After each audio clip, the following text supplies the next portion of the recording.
여러분 안녕하세요. 마음 공부 시간입니다. 당신은 나의 거울입니다. 라는 책을 읽어드리고 있는데요. 권도갑 교무님이 쓰신 책입니다. 오늘은 마음일기를 읽어드릴 건데요. 어느 분의 마음일기입니다.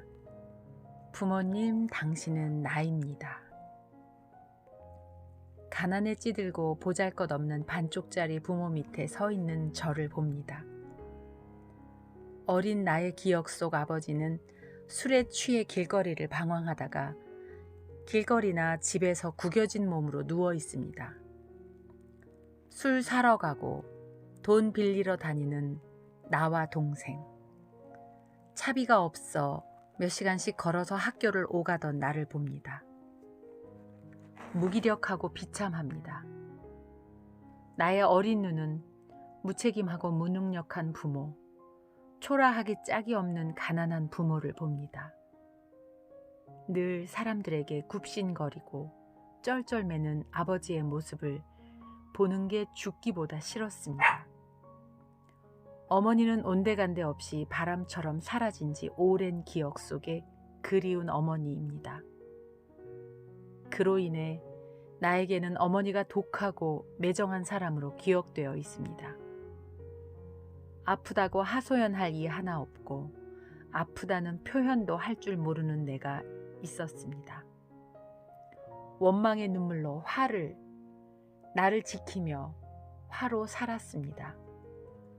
유일한 마음의 피난처는 세상에 대한 복수심이었습니다.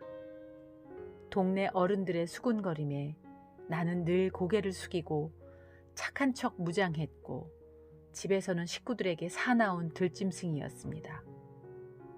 어찌하여 나의 부모는 나를 낳았을까?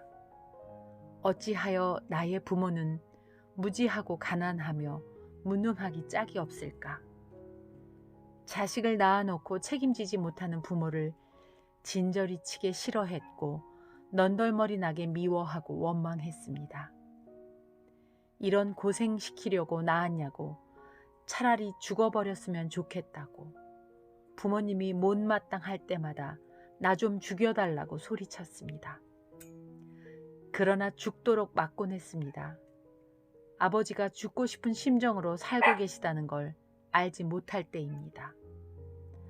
되갚아주고 싶었습니다. 부모님에게, 나에게 상처 준 모든 이들에게 말입니다. 부모님을 훈계하고 가르치려 들었습니다. 당신들의 삶이 틀렸으니 그렇게 살지 말라고, 제발 정신 좀 차리라고 말입니다. 그런 마음이 클수록 되갚아주지 못하는 것이 더욱 억울하고 분했습니다. 나의 마음은 뿌리 없이 썩어가는 나무였습니다. 눈덩이가 불어나듯 원망은 계속 커졌고 부정적인 생각들이 하늘을 찔렀습니다. 학창시절 친구들이나 사회에서 만나는 이들은 나를 늘 당당하고 의리 있고 유머 있고 장난기 많다고 말합니다. 직장에서는 센스 있고 능력 있는 나였습니다. 이런 말들을 들을 때마다 나는 더 능력 있는 내가 되고 싶었습니다. 밖에서는 말이 없었지만 가족에게만큼은 가슴 아픈 소리를 아무렇지도 않게 쏟아내었습니다. 식구들과는 대화하기 싫었습니다. 가족의 굴레에서 벗어나고 싶었습니다. 이러한 생활을 벗어나려 선택한 결혼 생활은 어떻게 형용이 안 됩니다. 더 이상 회생 불가능한 없어져야 할 시궁창이었습니다. 어린 시절 더한 아픔과 상처, 가십거리가 되어버렸지요. 결혼 생활의 외로움에서 벗어나 나의 가치를 인정받기 위해 선택한 것은 동네방네 내 남편과 시댁 욕을 바리바리 하고 다니는 것이었습니다. 내 외로움을 벗으려 안간 힘쓰며 친하다는 사람들에게 나의 가치를 인정받고 싶어서 과장된 말과 행동을 일삼으며 살았습니다. 내가 욕을 많이 할수록 사람들이 나에게 관심을 가진다고 여겼습니다. 그리고 어느 날 그 부메랑이 나에게 돌아왔습니다. 드라마에서나 보던 삼자 대면을 하게 되었습니다. 지옥 같은 시간이었어요. 고성과 욕지거리 속에서 나는 고개를 들 수도 없었습니다. 무서움에 벌벌 떨며 그저 미친 사람이 되어 있었습니다. 내가 하지 않은 일까지 다 뒤집어 쓴 나는 천하의 거짓말쟁이, 세상에 있을 수 없는 정신 나간 사람이 되어 있었습니다. 사람들이 어찌 이렇게 등을 돌린단 말이냐. 어찌 같이 했던 일들도 나에게 다 뒤집어 씌우고 있는가. 나는 이제 다 살았구나. 그런 생각만 되풀이했습니다. 잠을 잘 수도 생각을 멈출 수도 없었습니다. 몇 날 며칠 정신과를 다녀도 약을 먹어도 그때뿐 아무런 소용이 없었습니다. 남편과 아이들에 대한 죄책감으로 남편에게 제발 이혼 좀 해달라고 애걸했습니다. 가족이 잠든 새벽길에 집을 나와서 사람들이 많이 죽었다는 저수지를 찾아가 몸을 던지려고까지 했습니다. 그런데 차마 죽을 용기가 나지 않아 울다 다시 집으로 돌아왔습니다. 그리고 둘러본 나의 집, 남편, 아이들의 엉망진창이 되어 있는 모습을 마주하였습니다. 그 길로 아는 언니에게 전화를 했고 펑펑 울어가며 그간 힘들었던 일들을 이야기했습니다. 이런 바보야. 어찌 그리 살았나. 나이가 몇인데 그러고 살았어, 이 녀석아. 언니는 울부짖는 저를 진정시킨 뒤 행복한 가족 캠프와 마음공부 카페를 소개시켜 주었습니다. 캠프에 참가하여 노래를 부르는데 처음부터 눈물이 나와서 어쩔 줄 몰랐습니다. 내가 나를 사랑해야 한다는 말 한마디에 주체 없는 눈물이 흘렀습니다. 그래, 나를 사랑하지 않았던 거야. 나에 대한 아픔이 물밀듯 밀려오고 나를 돌아볼 방법조차 몰랐던 내가 보였습니다. 나는 살아도 되는 사람이구나 하고 느꼈습니다. 집에 돌아오는 길에는 미친 사람처럼 울었습니다. 그리고 하루, 이틀, 지날수록 머리가 혼란스럽고 답답했습니다.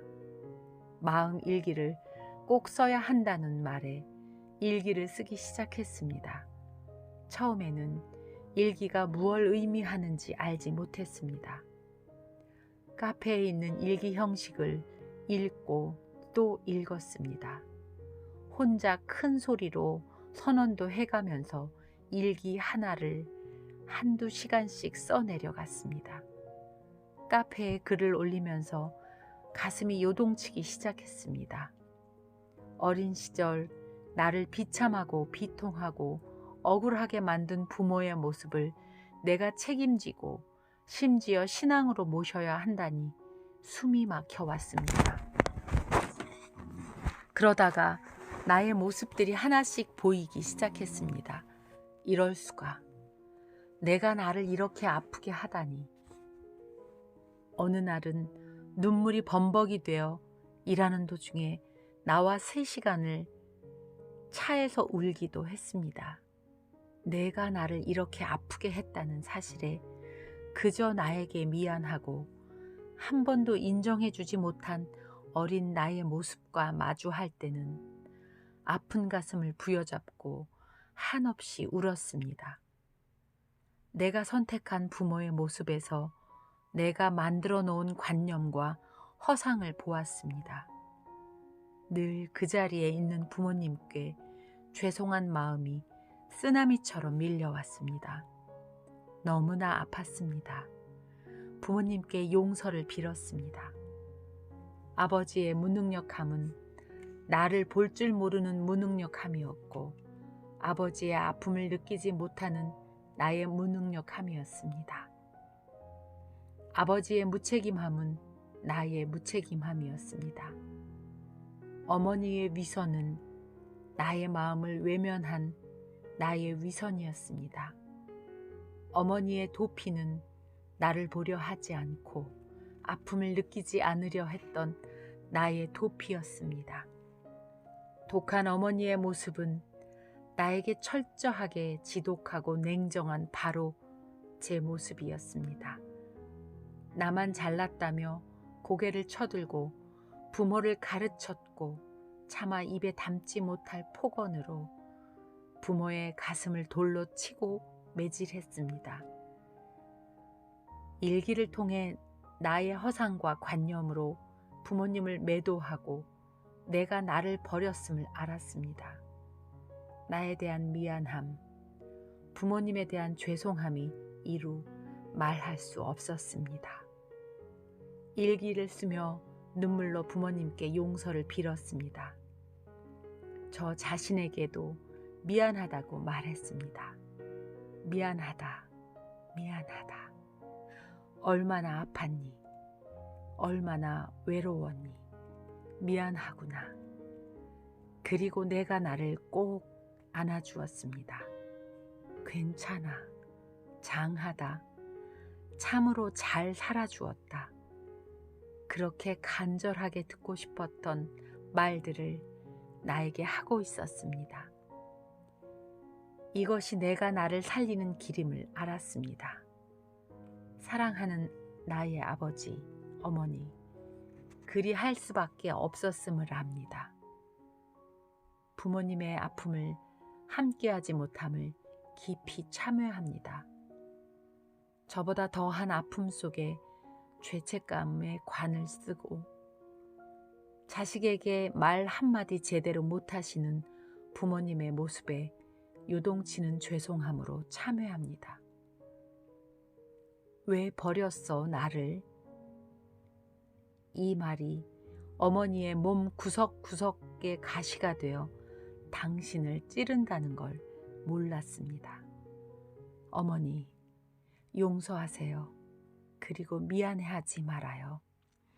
그 누구보다 위대한 나의 어머니, 이젠 어머니가 그립지 않습니다. 제 마음속에 계시니까요. 이제 부모님은 세상 그 누구보다 멋지고 아름답게 시대를 앞서가신 열정적인 저의 유일무이한 부모님이십니다. 저의 신앙이십니다. 거룩하고 아름다운 부모님입니다. 네, 오늘은 여기까지 읽겠습니다. 마음일기로 읽어주신 것을 교무님 책에 같이 수록한 내용입니다. 여러분, 마음먹기에 달린 우리의 삶을 그대로 적용해 볼 수 있는 권도갑 교무님의 당신은 나의 거울입니다 책을 오늘은 여기까지 읽도록 하겠습니다.